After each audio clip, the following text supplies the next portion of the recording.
Барлықтарыңызға сәлем. 5 қазан күніне болжам. Бүгінгі күнде үй түліктерін арыған жақсы деп көрсетеді күнді. Бүгінгі күнде ешкімнің бетін қайтармаңыз, көмек сұрасақ міндетті түрде көмек беріңіздер, және сіздің секретіңіз ашылып қалуы мүмкін, либо сіз біреудің секретін біліп қалуыңыз мүмкін деп көрсетеді. Абайлаңыздар, ұрысып қалмаңыздар. Енді кешегі 4 октябрь күні қалай өтті? 4 қазан күні сіздерде. Өйткені отты жылға келді. Отты жылға ол 26 жылдың энергиясын көрсетеді. Негізі октябрь айының өзіне де бақылаңыздар, қандай энергия келеді, қандай жаңалықтар болады. Өткен 26 жылдың сәл бір жартылай сценарий дейді ғой, осы октябрь айында, қазан айында бар. Енді бүгінгі күнде үйіңізден керемет тәтті иіс шығу керек. Пирог пісіріңіздер, бауырсақ пісіріңіздер, либо терезені арасында ашып алу керек, либо керемет благовония жағып қойыңыздар. Иісі шығып тұрса, періштелер, энергия тартылады сол иіске, және тілегіңіз, сол тілек тілесеңіз, ниеттенсеңіз де бір ниеттеніп иіс шығарсаңыздар, тәтті әдемі иіс, сол тілегіңіз орындалады. Және феншуй бойынша бүгін ақшалы шаш қидыру күні. Шаштарыңызды қидыртып, ақша тартыңыздар, бірақ өзіміз қимаймыз. Өзіңізге жақсы ойлайтын, жақсы ойы бар адамға қидыртуларыңыз керек. Бүгінгі күнде енді хранилище ашылады.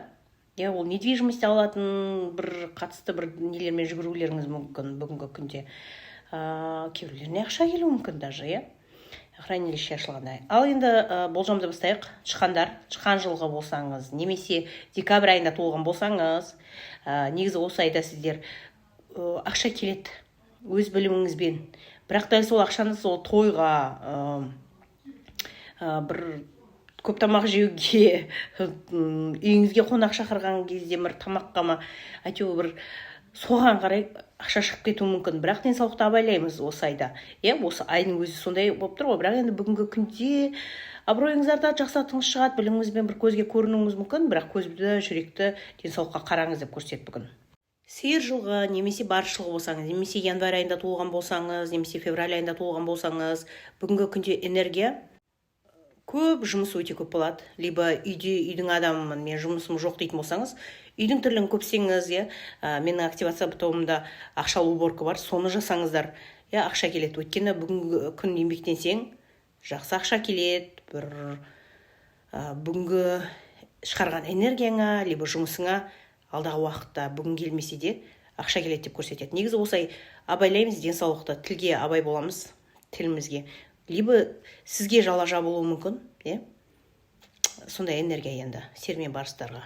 Қояндар енді осы айда денсаулықты абайлау керек, бірақ бүгін енді 5 қазан күніне қоян жылғы болсаңыз, март айында немесе март айында туылған болсаңыз, қояндар сіздерге осы айда денсаулыққа қара, одан бүгінгі күнде денсаулыққа қараймыз, және әр сөзімізге абай боламыз. Өйткені бір кішкентай болмашы айтқан сөзіңіз ушығып кетуі мүмкін. Ешкімге қарыз бермейміз, өйткені бір қарыз бүгін берсеңіздер аламай қалуларыңыз мүмкін деп көрсетеді. Бірақ бүгінгі күнде күйіп пісу тез болма қоймады деген сияқты нәрседе болуы мүмкін. Бірақ сәл ақша келеді сіздерге. Ұлу жылғы болсаңыз, жылан жылғы болсаңыз, немесе апрель айында, либо май айында туылған болсаңыздар, сіздерге бүгінгі күнде білім жұлдызы келіп тұр, балдардың біліміне қарауыңыз мүмкін, либо мен басқа білім алсам екен деген сияқты болады. Бірақ әр нәрсені ойлап мейлеріңізді шаршатпаймыз. Өйткені бүгін мигрень, басыңызға абай болыңыз, әр нәрсені ойлай берме, барлығы ретімен болады деп көрсетеді. Бүгін қызыл киім киіп алыңыздар, либо қызыл алма, қызыл помидор жеп алыңыздар азанымен.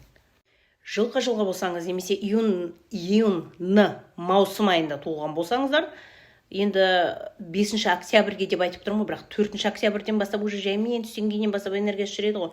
Тойларыңыз мүмкін, бір жерге барып қайтуыңыз мүмкін, қонаққа, либо үйлеріңізге қонақ келу мүмкін. Бірақ енді бүгін бір жақсы жаңалық естейсіздер, тойға дайындаласыздар ма, әйтеуір бір қуанатын нәрсе болады. Қой жылғы, мешін жылғы болсаңыздар, немесе шілде айында, либо август айында туылған болсаңыздар, бүгін денсаулыққа қараймыз, ЖКТ проблемасы болуы мүмкін, недвижимость документтермен жүгірулеріңіз мүмкін, либо мамаңыздың үйінің бір тірліктермен жүгіруіңіз мүмкін. либо балаңыздың. Өйткені ана мен бала, недвижимость мәселесі, бір жағынан денсаулық, дұрыс емес тамақты жеп қойма, ас қорытпауға қалуы мүмкін, әйелдерге де ер адамдарға. Бірақ әйел адамдардың женский жағыңызға қараңыздар, суықтап қалмаңыздар деп көрсетеді. Тауық жылғы болсаңыз, немесе сентябрь айында туылған болсаңыздар, ертең сіздерге темірмен темір қылыштасады деп көрсетіп тұр. Темірден қолдарыңызды, бір денелеріңізді жарақаттап алмаңыздар, абайлаймыз. Затыңызды үйдеге тастап кетуден, ұрлатып алудан, жоғалтып алудан абайлаймыз. Заттарыңызға еге болыңыздар. Және ешкімді әңгімелемейміз. Либо сіздің кішкентай деген сөзіңізді екі есе жеткізіп келуі мүмкін. Өйткені негізі мешін мен тауықтарға осы айда, енді қатты айтсам ренжімеңіз деп, мінездеріңізді әрірек бір жерге тық қою керек. Өйткені мінездеріңізді көрсетсеңіздер проблема келеді осы айда. Бүгінгі күннің өзіне сол тауықтарға тілмен проблема болуы мүмкін, ауызбен проблема болуы мүмкін. Осылай абайлаймыз. Ит жылғы, доңыз жылғы болсаңыздар, немесе октябрь айында, либо ноябрь айында туылған болсаңыздар, бүгінгі күнде періштелеріңіз қасыңызда. Тілек-тілегіңіздер міндетті түрде орындалады. Адамдардан көмек сұраңыздар, көмек беріледі періште арқылы деп көрсетеді. Бірақ именно желден, ревматизм сияқты сүйектерге қатысты денсаулықты абайлау керек. Үйдің үлкен ұлы, аяқ-қолын сындырып алудан, созып алудан, сіңір созып алудан абай болсын. Өзіңіз осы жылғылар болсаңыз, ер адам болсын, әйел адам болсын, либо үйдің үлкен ұлы, либо үйдің үлкені абайласын, денсаулығына қарасын. Әйел адам болсаңыз, күйеулеріңізбен стресс болуы мүмкін, шамалы күйеулеріңіз ашулану мүмкін, осы белгілерін, либо осы белгідегі ер адам болса ашулану мүмкін. Абайлаймыз, шашамаңыздар, күндеріңіз өте сәтті өтсін. Тілек-тілегіңіздер, періштелеріңіз қасыңызда. Барлығы жақсы болады.